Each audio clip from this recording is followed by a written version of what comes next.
Une décision qui ne relève pas du droit, mais de la politique. C'est avec ces mots que le responsable de la radio Echo de Moscou dénonce la récente décision de fermer leurs médias, l'un des rares indépendants en Russie. Le rédacteur en chef assure que dans le pays, on vit désormais dans un quasi-état de guerre, mais refuse d'arrêter de travailler tant que la police ne les aura pas fait taire de force. Je me fiche de savoir comment se sentent les journalistes. Leur obligation, c'est de travailler. Ils ne travaillent pas pour les actionnaires ni l'État.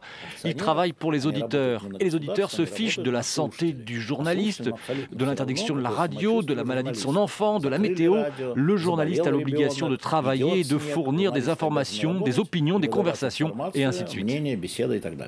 La radio a fait appel de la décision. L'équipe peine à croire que le tribunal tranchera en sa faveur, mais refuse de céder à la panique. Tant que l'équipement et les ordinateurs sont là, disent-ils, c'est qu'il reste un espoir. Notre mode de fonctionnement dépendra des circonstances.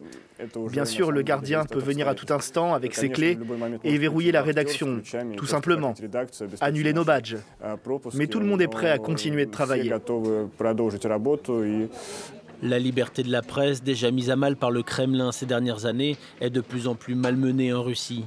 Depuis le déclenchement de la guerre en Ukraine, les autorités ne tolèrent pas la moindre diffusion d'informations qui n'auraient pas été validées en haut lieu.